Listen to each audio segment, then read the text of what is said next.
Halo, apa kabar semua? Senang sekali saya Rini Ayuningsih dapat menjumpai Anda kembali dalam program kesayangan kita, Dokterku, disiarkan langsung dari studio El Sinta TV dan 95,7 FM Fit Radio Semarang. Seperti biasa, selama 1 jam ke depan, kami akan menyajikan informasi seputar kesehatan Anda dengan tema kali ini mengenai perlukah mengkonsumsi multivitamin di era COVID-19.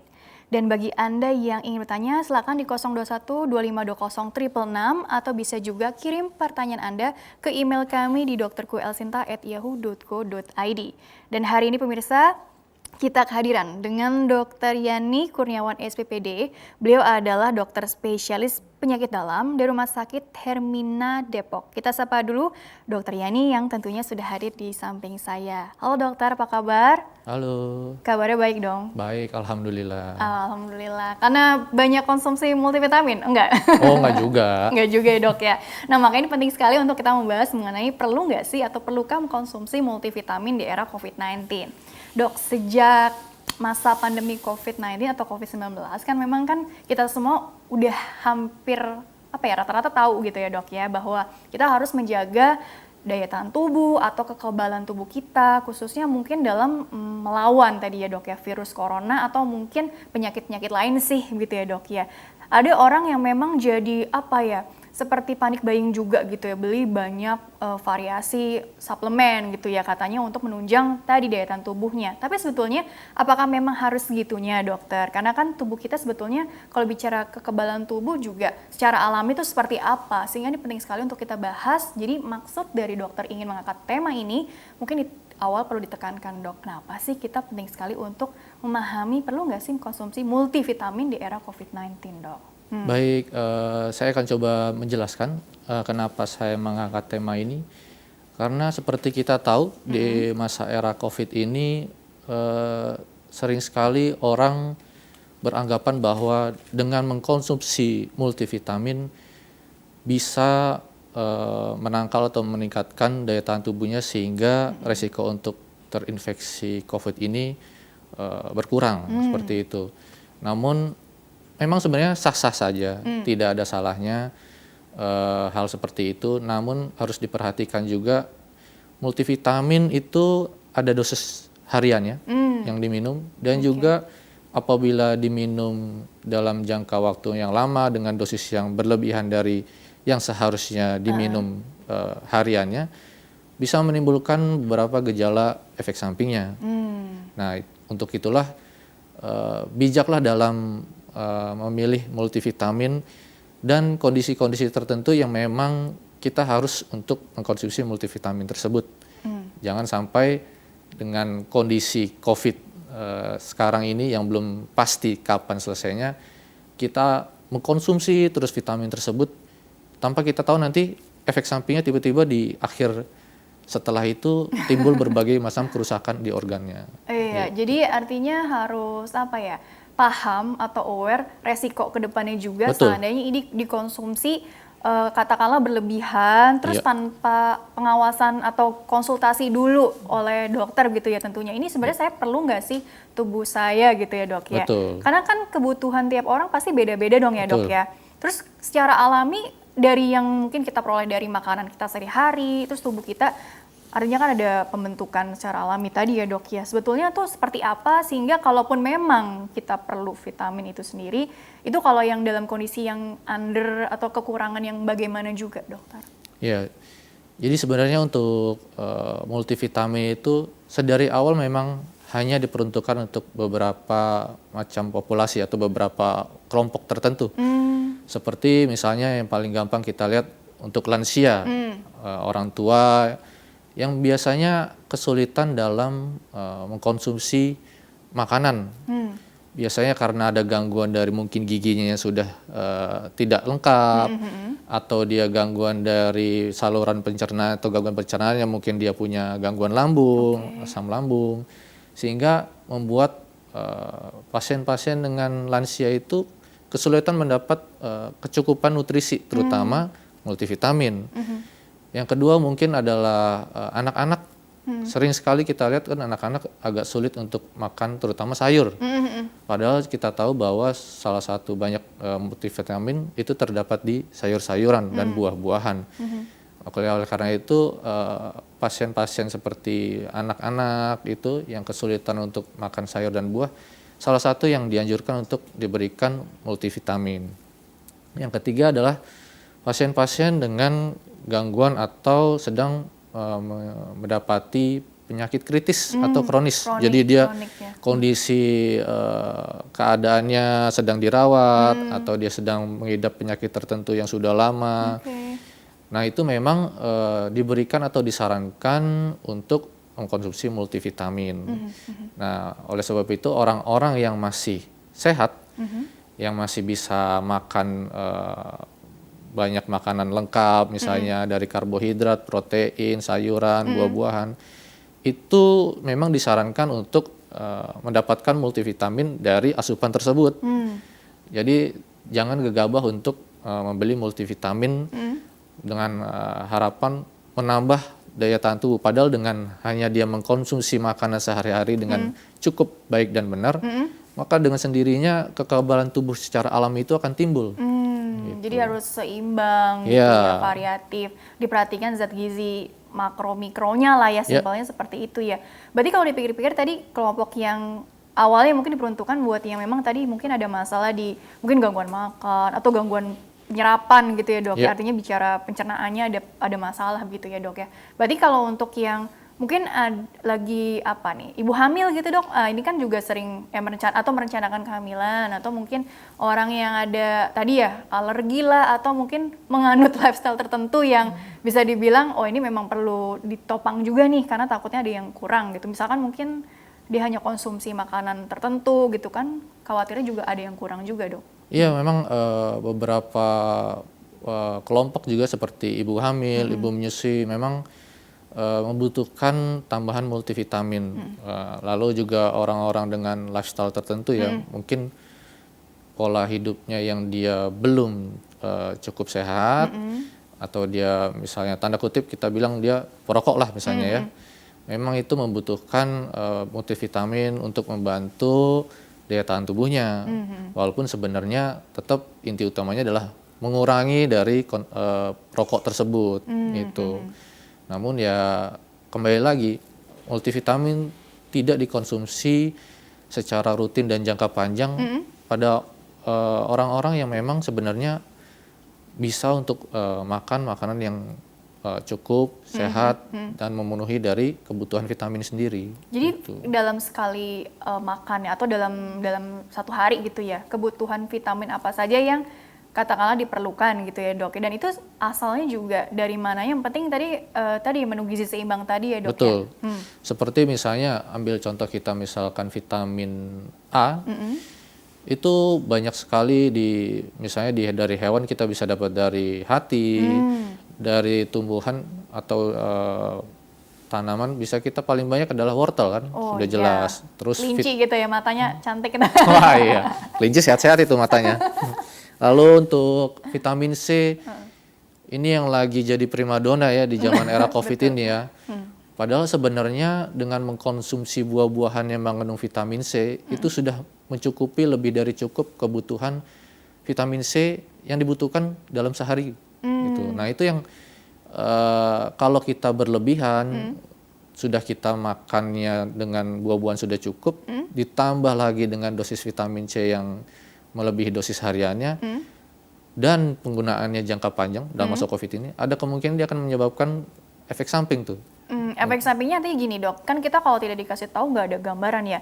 Ini bahayanya untuk ya ke organ-organ kita nih dalam jangka waktu yang nantinya mungkin sekarang mungkin nggak ada gejala atau nggak ada tanda-tanda kalau kita nih udah over nih konsumsi tadi ya suplemen atau apa. Tapi mungkin nanti gitu ya dalam jangka panjangnya, atau mungkin ada, kita perlu tahu juga di awal nih apa mungkin ada tanda-tanda seperti mual atau apa, itu sebenarnya udah alarm juga atau bagaimana dok? Betul, jadi seperti kita tahu ambil contoh misalnya vitamin C ya, karena sekarang banyak konsumsi vitamin C. Kalau dia digunakan dengan konsumsi yang melebihi dosisnya hariannya, di mana dia hariannya hanya untuk wanita itu sekitar 75 mg, dan laki-laki itu sekitar 90 mg, Kalau dia melebihi dari dosis itu, pasti dia akan ada menimbulkan efek samping, apalagi dengan penggunaan jangka waktu lama. Pertama, dia akan mengganggu saluran cerna, terutama lambung, karena vitamin C bersifat merangsang asam lambung. Yang kedua, karena vitamin C itu pengeluarannya atau istilahnya dikeluarkan dari tubuh melalui air seni atau pipis, maka dia akan mengganggu fungsi ginjal terutama. Itu bisa terjadi infeksi saluran kemih atau bahkan yang berat bisa batu ginjal atau gagal ginjal. Oh, resikonya seperti itu gitu Ya, ya, apalagi Dok, kalau penggunaannya jangka waktu lama, kita nggak tahu nih COVID sampai kapan. Terus kita konsumsi vitamin C. Setahun lebih aja Setahun tahu-tahu lebih gitu aja. ya. Mungkin setelah itu dia akan merasakan pipisnya terasa perih, panas, atau mungkin dia kesulitan untuk buang air kecil. Nah, pada saat itu ketika dicek lab mungkin fungsi ginjalnya sudah mengalami penurunan Oh seperti ya itu. Allah gitu ya. Jadi artinya apa ya, jangan sembarangan juga, jangan over juga tadi ya Betul. Dok ya. Tetap perhatikan kebutuhan kita sehari-harinya berapa. Tadi tergantung juga ini jenis kelamin atau mungkin ada kriteria lainnya juga ya Dok ya. Betul. Nah ini mungkin ditahan dulu sebentar, kita jeda dulu ya Dok ya. Nanti dilanjutkan lebih detailnya lagi seperti apa, akan ada slide di segmen selanjutnya ya Dok ya. Oke, baiklah pemirsa, jangan kemana-mana, tetaplah bersama kami akan kembali sesaat lagi.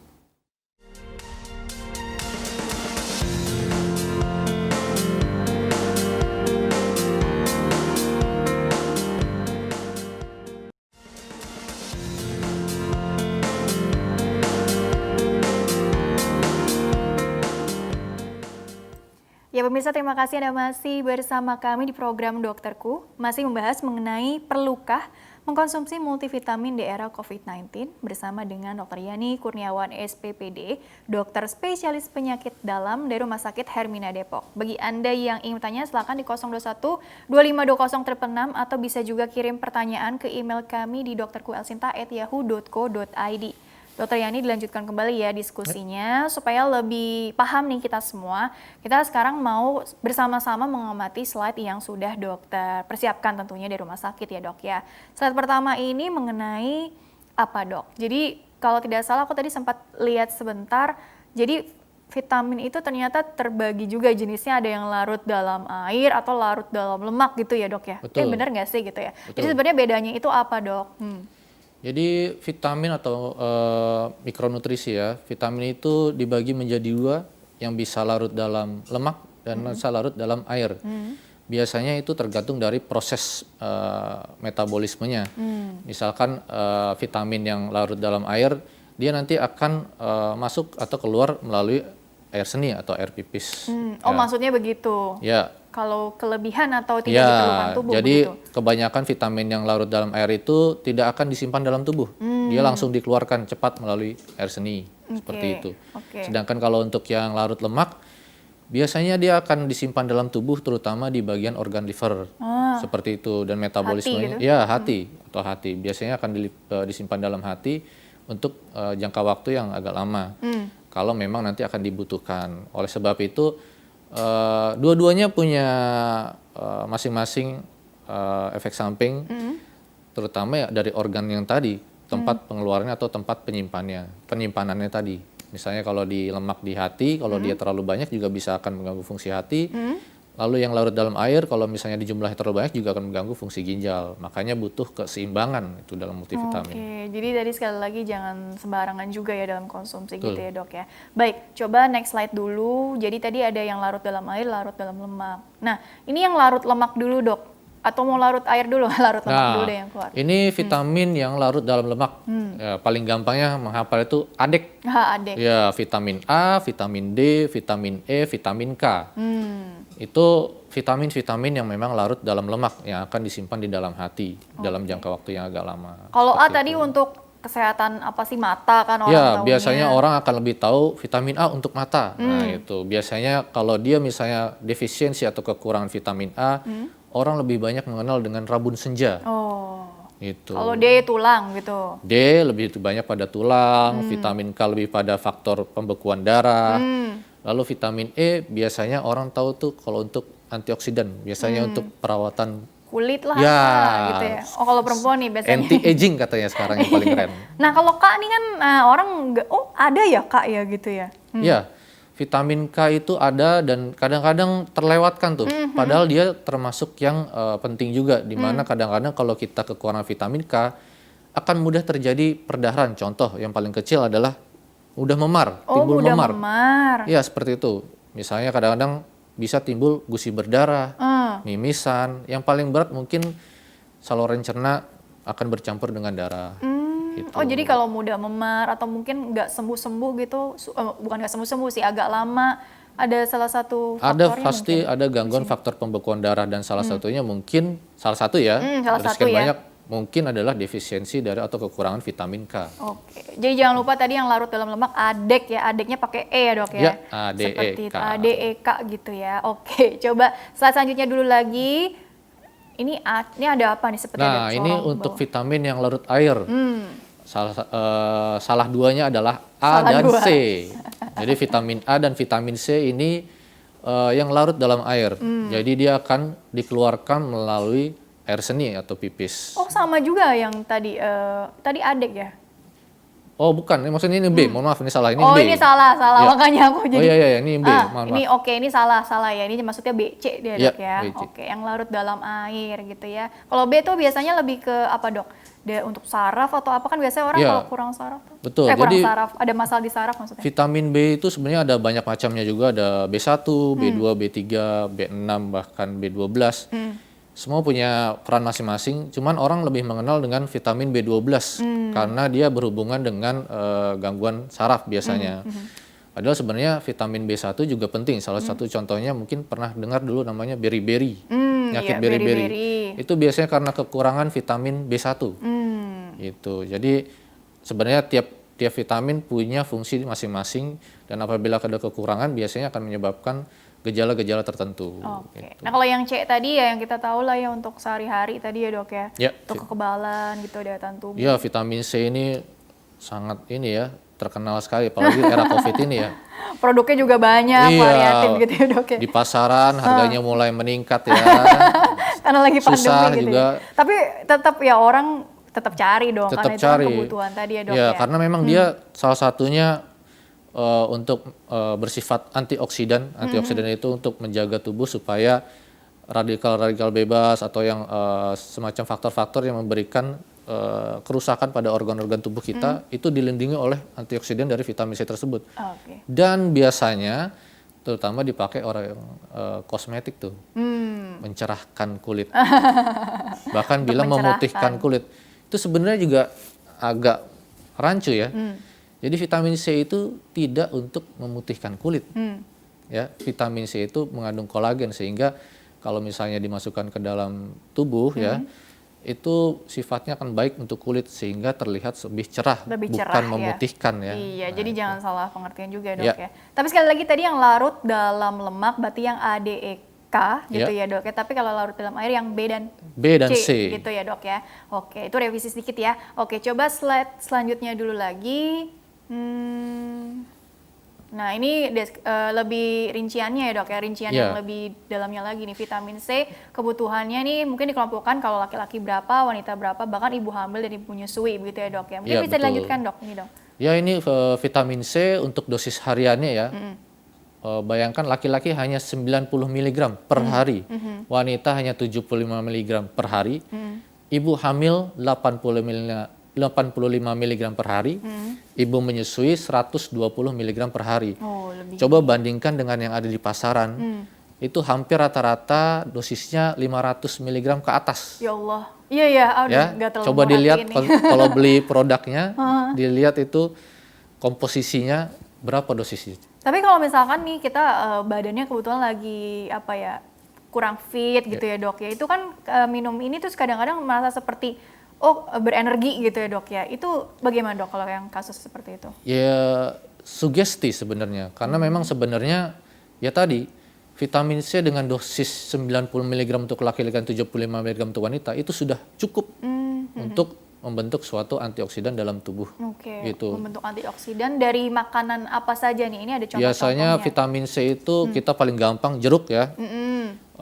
Bisa buah anggur juga, bisa buah tomat. Misalnya, dok, buah-buahnya mahal semua. Ada yang murah, buah jambu. Jambu. Nah, Jambu klutuk itu vitamin C-nya tinggi tuh. Sampai Jadi jangan jatuh-jatuh dari pohon tuh. jatuh di pohon busuk nggak ada yang ngambil tuh. Orang malah beli yang di apotek tuh, dosisnya gede-gede. Padahal jambu itu bagus sekali tuh. Iya, vitamin C-nya bagus Iya. ya. Oke. Intinya sayur buah lah ya dok ya. Ya. Oke, coba slide selanjutnya dulu lagi. Kita buat cepat aja ya kalau untuk deskripsi lebih detailnya lagi nih. Nah ini vitamin B tadi ya tiap kebutuhan tiap apa nih tiap orang Tiap masing-masing beda-beda dan vitamin B-nya itu juga berbeda-beda. B1 itu 1,1 sampai 1,2 mg per hari. B2 itu 1,1 sampai 1,3 mg per hari. B3 itu 14 sampai 16 mg per hari. B6 itu 1,3 mg per hari dan B12 yang sering kita lihat itu adalah 2,4 mikrogram per hari. Itu bisa kita dapatkan sebenarnya banyak tadi. Bisa ikan, bisa telur, bisa daging, ya daging merah, ayam, yogurt, keju, ya. Jadi ya betul. Jadi tidak ada alasan kenapa kita tidak bisa mendapatkan vitamin tersebut dari sumber-sumber makanan yang ada. Gitu. Jadi kebiasaan pilih-pilih makanan atau hanya mau makan kalau makanan yang dia suka aja itu kurang bagus juga ya dok ya. Karena semakin variatif tadi vitamin yang masuk juga makin semakin kaya banyak ya, dok, juga. Ya. Bagus untuk kekebalan apalagi di tengah pandemi ini atau mungkin untuk manfaat lainnya juga ya dok ya, seperti yang sudah dokter paparkan sebelumnya. Coba slide selanjutnya lagi ini vitamin B, sekarang vitamin A. Ya, vitamin A ini dosisnya untuk laki-laki 900 mikrogram per hari, untuk wanita itu 700 mikrogram per hari. Vitamin A tadi saya sudah sebutkan banyak di wortel, ya, brokoli, tomat, bahkan di hati biasanya juga ada minyak ikan, susu dan telur tuh. Ini hati ayam, hati sapi atau hati? Wah, hati apa aja asal jangan hati manusia ya. Orang makan orang dong. Iya. Oke, coba next slide. Vitamin A. Nah ini vitamin D nih yang juga kan lagi banyak dibahas juga ya dok ya. Apalagi tadi dari sinar matahari lah atau apa gitu ya dok ya. Ya, vitamin D untuk laki-laki itu 15 mikrogram per hari atau sekitar 600 unit per hari. Wanita juga sama 600 unit per hari. Dan biasanya vitamin D itu paling banyak pada ikan. Mau ikan salmon, ikan tuna, makarel, minyak ikan ya. Jamur juga ada tuh, kuning telur, nah itu juga bagus, hati dan keju. Oke. Kan ada orang yang maunya putihnya aja, kuningnya nggak dimakan karena takut kolesterol atau padahal apa gitu ya. Ada vitamin D-nya tuh di situ. Oke. Jadi mungkin ya dilihat-lihat juga kalau misalkan, mungkin ada batasan-batasannya juga dok, misalkan sehari nggak boleh lebih dari berapa ini. Kalau telur itu memang batasan untuk kuning telur itu sehari satu aja. Kalau putih telurnya boleh misalkan sampai 3 kali. Gitu ya, kan karena ya, tinggi ya? protein. Baiklah, coba slide berikutnya lagi. Tadi vitamin D udah, vitamin K nih yang sering terlupakan. Ya, vitamin K ini penting untuk faktor pembekuan darah. Seperti tadi kalau misalnya dia kekurangan, dia akan menyebabkan timbul perdarahan seperti memar, ya, mimisan, gusi berdarah. Pada laki-laki dosisnya 75 mikrogram per hari, sama seperti wanita. Yang paling gampang itu kita ingat Popeye, nah itu makannya bayam. Olive dong. Iya tuh, vitamin K banyak sekali di bayam, brokoli, kedelai, labu, hati, telur, keju, dan blueberry. Oke, vitamin K udah cukup ya. Ada Cukup. vitamin selanjutnya vitamin E dok. Nah vitamin E mungkin dijelaskan vitamin aja E deh, itu vitamin yang paling sering antioksidan. Ramai sekali sebelum zaman COVID itu disebut sebagai vitamin untuk anti-aging. Nah, untuk wanita-wanita yang pengen tampak muda, ya walaupun usianya sudah 80 ya mungkin, pengen kelihatan muda, pengen ABG lagi pengen gitu. ABG lagi, ya itulah vitamin E. Dan biasanya vitamin E itu dosisnya untuk laki-laki dan pria itu 15 mg per hari. Biasanya kita bisa dapat dari kacang-kacangan paling banyak. Kacang hazelnut, kacang tanah, kacang kedelai, nah itu banyak sekali vitamin E-nya. Nah itu penting sekali itu juga.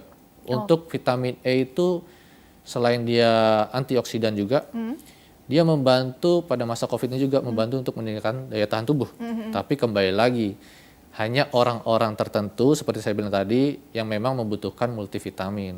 Oke, baik. Nah, kalau begitu dokter, kita masuk ke pertanyaan email dulu ya, karena ini pertanyaan juga cukup unik-unik. Dokter bisa beri tanggapan, baru nanti kita balik lagi mengenai materi kita ya dok ya. Jadi bagi pemirsa yang ingin bertanya via email, silakan kirim saja pertanyaan ke email kami di drkuelsinta@yahoo.co.id. Format lengkapnya di bawah ini, nama, usia Anda atau usia orang yang ditanyakan, serta asal kotanya atau tempat tinggalnya ya. Baik, ini pertanyaan pertama ini dari Septi. Septi ini usianya 28 tahun dari Jakarta. Detail juga nih dok infonya, 160 cm tingginya dan berat badannya 48 kg. Dok, untuk wanita yang jarang terkena sinar matahari seperti saya, sebetulnya berapa kebutuhan vitamin D3 yang diperlukan? Walau lagi pandemi, saya dari pagi sampai sore seringnya berada di dalam ruangan kantor dok. Saya biasanya minum suplemen vitamin D3 yang 400 IU gitu ya? International unit, ya. Oke, apakah cukup dan apa dampaknya kalau kekurangan? Karena banyak yang bilang kita perlu, 4.000 sampai 5.000 IU kalau jarang kena matahari. Terima kasih. Oke, apa sih dok bedanya vitamin D, D2, D3? Terus ada yang bilang nih dari matahari, ada yang bilang dari makanan ini itu. Jadi sebenarnya bagusnya memang di-combine atau apa? Ya, jadi vitamin D itu disebut dengan calciferol. Jadi memang zat aktifnya itu ada D2 dan D3. Yang banyak di pasaran adalah yang D3, namanya cholecalciferol gitu. Nah, D3 itu sebenarnya juga bisa didapatkan prosesnya dari alami, dari misalnya sinar matahari. Terutama biasanya karena kita di garis khatulistiwa biasanya jam 8 sampai jam 10 pagi ya, bukan malam ya, karena matahari nggak ada kalau malam. Adanya bulan. Ya, dan biasanya hanya 5 sampai 10 menit. Kadang-kadang akan agak berbeda dengan di luar negeri karena beda juga sinar UV-nya. Jadi tidak bisa dipastikan. Dan ada banyak faktor. Satu, pigmentasi kulit orang Asia itu agak cenderung lebih gelap sehingga membutuhkan sinar matahari agak lebih banyak tuh. Oh, justru lebih banyak ya? Iya, UVB yang diperlukan, bukan UVA ya. Kalau UVA nanti bisa cepat kanker tuh. Iya, bahaya. Nah, terus juga waktunya jangan terlalu lama. Kalau dia terlalu lama, dia akan menimbulkan kanker juga tuh. Nah, jadi memang waktunya hanya batas sampai 5 sampai 10 menit ya. Oh gitu ya, sebentar itu ya dok? Sebentar itu, tapi lebih sering itu. Jadi lebih banyak dia kena sinar mataharinya gitu. Nah, tadi dikatakan karena dia jarang keluar rumah atau mungkin jarang terkena sinar matahari, dia mengkonsumsi vitamin D 400 unit ya. IU, International Unit. Ya, International Unit. Dan sempat dikatakan harus sampai berapa tadi? 2.000 ya? Apa berapa tadi? 4.000 sampai 5.000. Ya, itu sebenarnya tidak diperlukan ya. Cukup dengan tadi yang sumber-sumber makanan vitamin D tadi, misalnya dari ikan ya, seperti itu, minyak ikan, ikan tuna, ikan salmon, itu sudah mencukupi. Dosis hariannya kan sebenarnya 600 international unit. 600 tuh? Iya, hanya 600 international unit. Dan kalau misalnya dia berlebihan, karena vitamin D itu berhubungan dengan proses pembentukan kalsium, maka zat kalsium dalam tubuh kita akan banyak sekali tuh. Akan terjadi proses pembentukan kalsium yang banyak sehingga resikonya adalah bisa terbentuk batu ginjal. Oh ya Allah. Ya, yang terdiri dari kalsium zatnya, seperti itu. Kalau misalnya dia kekurangan vitamin D, resikonya jelas dia akan kekurangan kalsium. Maka dia akan beresiko untuk menopause, kropos, osteoporosis. Nah, seperti itu. Atau kalau orang dewasa ada penyakit namanya osteomalacia di mana tulang-tulangnya lebih rapuh. Seperti itu. Nah, makanya sebenarnya untuk orang-orang yang berisiko osteomalacia diberikanlah memang dosis yang agak lebih daripada dosis hariannya. Tapi kalau misalnya hanya orang yang dia masih bisa makan, masih sehat istilahnya, dosis hariannya hanya 600 international unit, jangan lebih dari itu. Gitu. Oke, kalau misalnya apa ya, ingin tahu gitu ya, sebenarnya kita ada resiko ke arah sana nggak sih tadi? Apa mungkin ada perlu cek? Kan ada sekarang kan di lab kan ditawarkan juga nih, kita mau tahu kita kekurangan vitamin tertentu nggak gitu. Kalaupun iya kan nanti bisa konsul ke dokter, perlu suplemen yang dosisnya berapa, kan biasanya gitu ya dok ya? Betul. Bagaimana dok? Jadi anehnya di Indonesia, terutama di Asia di mana kita matahari banyak ya, saya hampir sering mendapatkan pasien jika dicek vitamin D-nya itu selalu rendah. Ini laki perempuan? Laki perempuan. Oh. Entah karena dia memang jarang berjemur atau mungkin aktivitasnya banyak di dalam ruang, sehingga dia menyebabkan vitamin D-nya menurun. Nah, kalau memang hasil dari labnya bisa dicek memang vitamin D untuk di hasil lab menurun, maka boleh kita berikan tambahan vitamin D. gitu. Tapi kembali lagi sebenarnya vitamin D dari makanan saja juga cukup, atau tadi sinar matahari itu yang paling gampang didapatkan di Indonesia karena kita negara tropis tuh. Iya, jadi kurang lebih begitu ya. Mumpung juga mungkin yang work from home gitu ya, Iya, sempatkan keluar untuk mendapatkan betul. sinar matahari ya dok ya. Dan jangan lupa juga ya tadi pola makannya juga, dan juga nanti pola hidup sehat yang lainnya juga tetap dijalankan juga ya dok ya. Betul. Biar beriringan gitu ya. Oke, kurang lebih seperti itu ya Mbak Septi ya dari Jakarta, usianya 28 tahun. Pertanyaan selanjutnya dulu dok dari Sari dari Bekasi. Pertanyaannya begini, dok saya mau tanya untuk orang tua usia di atas 50 tahunan, apakah aman jika rutin konsumsi rebusan air jahe dan kunyit setiap harinya untuk daya tahan tubuh dok? Ibu saya usia 60 tahun, ada riwayat MAH, yaitu gampang perih dan mual apabila telat atau salah makan. Terus ibu saya juga pernah kena asam urat juga. Boleh tahu apa sebaiknya rutin konsumsi suplemen vitamin C saja dengan dosis berapa dok untuk profil ibunya seperti ini? Atau apa tidak apa-apa dok konsumsi jahe kunyit setiap harinya gitu ya? Aman untuk lambung kah? Berapa batas amannya kira-kira? Terima kasih. Wah ini pertanyaannya agak-agak panjang ya. Oh ya, saya jawab sesingkat-singkatnya Bagaimana dok? dengan tempo sepadat-padat. Jadi gini, untuk jahe kunyit ya, itu sangat ramai lagi juga dibicarakan di COVID ini. Memang jahe dan kunyit itu memiliki efek untuk meningkatkan daya tahan tubuh, sehingga memang sangat baik. Namun perlu diperhatikan juga untuk jahe dan kunyit, efek sampingnya ke lambung. Dia akan merangsang asam lambung, sehingga kalau memang ada orang yang sebelumnya mempunyai riwayat lambung atau asam lambungnya meningkat, ada baiknya untuk berpikir mengurangi sedikit konsumsi jahe atau kunyitnya. Karena kalau dia terlalu berlebihan atau jangka waktu lama, dia akan menimbulkan tadi keluhan yang mual, ya, rasa kembung, ya, bahkan bisa sampai muntah seperti itu. Lalu untuk konsumsi vitamin C sudah dijelaskan tadi, setiap pasien karena ini usia 60 tahun, berarti dia boleh untuk diberikan vitamin C. Namun dosisnya tadi untuk wanita hanya 75 mg per hari. Nah, hati-hati untuk lihat dosis obat atau vitamin C yang dijual di pasaran. Apakah memang sesuai dengan dosis hariannya atau dia melebihi. Nah, justru kalau yang melebihi itu dipertimbangkanlah untuk mungkin konsultasi dulu dengan dokter apakah perlu dengan dosis terlalu besar atau memang hanya cukup 75 mg per hari. Seperti itu. Jadi mungkin perlu konsul aja kali ya nih dok kalau seperti ini ya dok. Betul. Ya.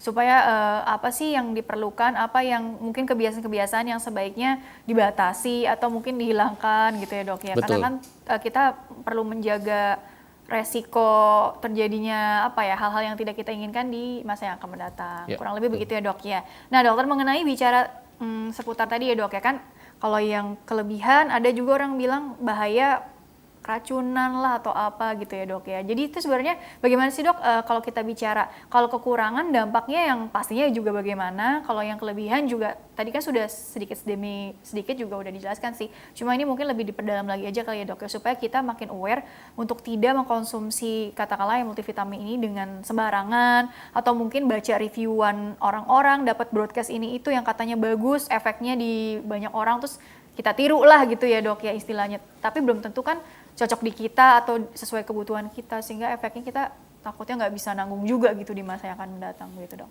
Ya jadi mungkin review singkat saja ya bahwa contoh seperti vitamin A, bila dia dosisnya kurang atau kekurangan vitamin A, dia akan mudah terjadi gangguan fungsi penglihatan mata tuh, terutama rabun senja disebutnya. Kalau dia kelebihan bisa menyebabkan disebutnya keluhannya mual, muntah seperti itu.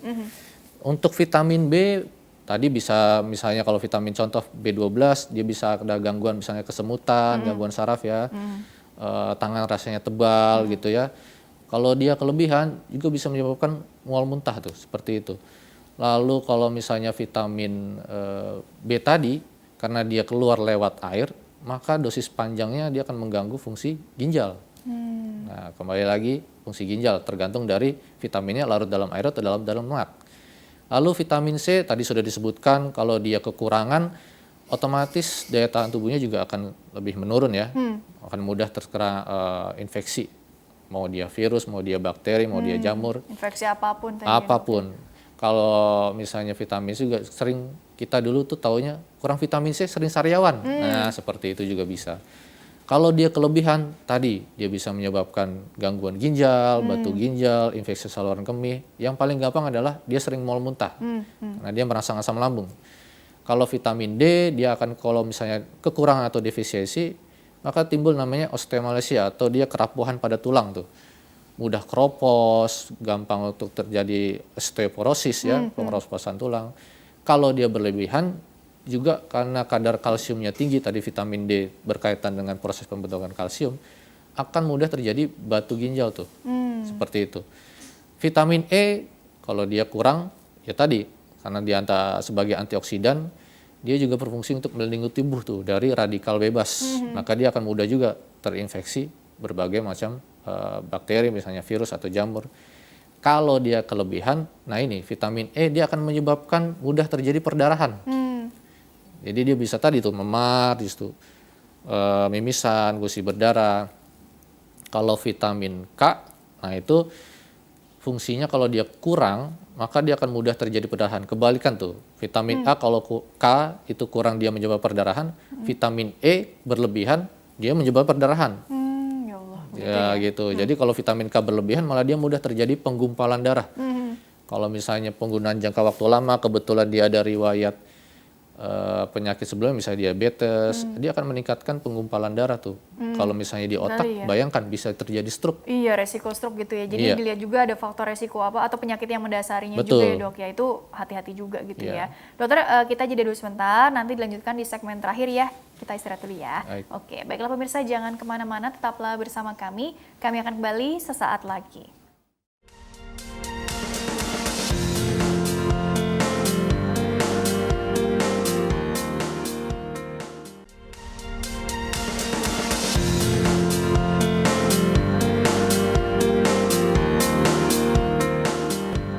Ya pemirsa, terima kasih Anda masih bersama kami di program Dokterku, masih membahas mengenai perlukah mengkonsumsi multivitamin di era COVID-19 bersama dengan Dr. Yani Kurniawan SPPD.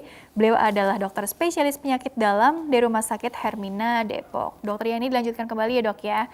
Sebelum ke closing statement, jadi kan sebenarnya kalau pentingnya tadi ya, balik lagi menjaga daya tahan tubuh atau kekebalan tubuh kita dalam menangkal virus apapun, virus corona ataupun penyakit yang karena infeksi kuman bakteri, jamur dan segala macam. Itu kan makanya penting sekali tadi jaga pola makan kita begitu ya dok ya. Tapi sebetulnya gini, kalaupun memang diperlukan suplementasi, tadi kan harus berada di bawah pengawasan dokter lah ya, ibaratnya sesuai kebutuhan kita atau enggak. Tentunya malah ada pemeriksaan dulu sebelumnya. Tapi artinya jangan mengandalkan suplemen itu juga ya dok ya, atau multivitamin itu juga ya dok ya. Tentunya lifestyle yang seperti apa yang perlu kita perbaiki, pola hidup kita supaya jadi jauh lebih bagus lah intinya untuk vitalitas kita juga dokter. Bagaimana itu? Biasanya kalau ada pasien datang ke saya konsultasi untuk seperti ini ya, saya akan bertanya tuh, sudahkah dia konsumsi cukup makanan ya, karbohidrat, protein, sayuran, buah ya, gitu. Kalau memang dia sudah cukup, baru kita berpikir apakah memang ada gangguan dari organ-organ yang berpengaruh tadi, misalnya vitamin A, D, E, K berhubungan dengan liver atau hati, adakah dia di gangguan di fungsi hati, atau misalnya vitamin B, C yang berpengaruh ke ginjal, ada dia gangguan fungsi di ginjal, seperti itu. Lalu kita lihat lagi apakah dia punya penyakit kronis sebelumnya, misalnya dia punya penyakit diabetes, dia punya gangguan autoimun, ya, dia punya gangguan yang lainnya, itu perlu dipertimbangkan juga. Jadi tidak serta-merta kita melihat dari satu sisi, oh dia sudah makan, tapi kok masih kurang. Nah kita harus cari tahu tuh penyebabnya. Mungkin dari pola hidupnya juga, apakah dia suka merokok, karena rokok ada radikal bebasnya. Lalu apakah dia juga sering berolahraga, ya? Karena kan dianjurkan olahraga 3 kali seminggu dengan waktunya 30-45 menit. Sebenarnya tidak ada alasan di masa COVID ini, dok, lagi COVID, nggak bisa nih keluar-keluar, ya nggak bisa olahraga. Sebenarnya di rumah pun bisa kita olahraga gitu, nggak usah jauh-jauh harus kita keluar-keluar seperti itu.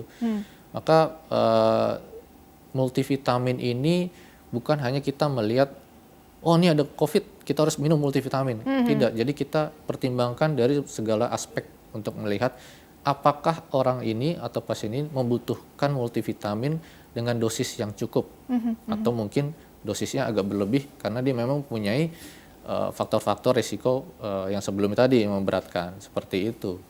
Malah tadi yang menarik ya, jadi kalau dilihat dari misalnya berat badan gitu ya, bisa aja orang yang maaf agak over atau obes, tapi ternyata kurang tadi ya dok vitamin A, D-nya atau vitamin yang tadi B-C-nya gitu ya. Jadi benar harus cari tahu juga. Siapa tahu dia ada gangguan fungsi hatinya. Iya, Nah, benar-benar. Atau gangguan apa sih tadi, penyerapannya lah atau apa ya dok ya.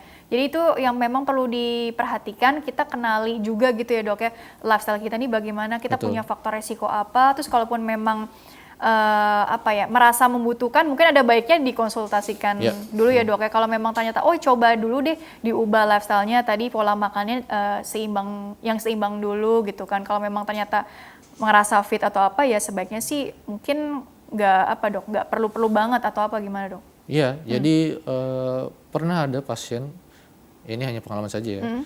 Dia sebelumnya ada konsumsi obat tertentu yang memang salah satu efeknya mengganggu fungsi hatinya. Dan tanpa sadar sebenarnya dia meminum obat-obatan vitamin, multivitamin yang memang tadi disimpan di dalam hati. Otomatis sebelumnya dia sudah ada gangguan hati, lalu ditambah dengan multivitamin yang tidak seharusnya dia konsumsi karena ada gangguan hati, akan memperberat kondisinya tuh, sehingga proses penyembuhannya malah justru terhambat. Dan jangan lupa juga konsumsi air mineralnya ini ya dok ya, kan juga ada penjelasannya. Iya, karena tadi kan salah satunya vitamin B dan C itu kan larut dalam air. Kalau dia minum dalam jangka waktu yang lama, maka dibutuhkan juga tuh pelarutnya supaya dia lebih mudah untuk bersirkulasi dan dikeluarkan dengan lancar melalui air pipis. Jadi pelarutnya ini ya dok ya, jangan lupa juga gitu ya. Oke dokter, karena waktunya juga terbatas, jadi closing statement-nya singkat saja yang bisa dokter Yani sampaikan kepada kita semua. Silakan dokter. Ya, jadi untuk para pemirsa El Sinta TV, bijaklah dalam memilih multivitamin di masa era COVID ini, di mana kita tidak tahu sampai kapan COVID ini akan berakhir. Jangan sampai kita tanpa mengetahui efek sampingnya lalu mengkonsumsi multivitamin dengan tujuan peningkatan daya tahan tubuh, yang ada nanti malah mengganggu fungsi organ yang sudah ada. Maka coba kalau misalnya memang merasa ada gangguan, konsultasikan dulu ke dokter apakah perlu untuk konsumsi multivitamin atau tidak. Seperti itu. Kurang lebih begitu ya. Oke dokter Yani, terima kasih telah berbagi ilmunya di sini. Insya Allah membawa banyak manfaat. Amin. Untuk orang banyak, sukses dan berkah selalu untuk dokter ya. Amin ya Allah. Dan pemirsa, terima kasih juga Anda telah mengikuti program ini. Saya Rini Ayu Ningtyas beserta seluruh tugas mohon undur diri dari hadapan Anda. Sekian, sampai jumpa.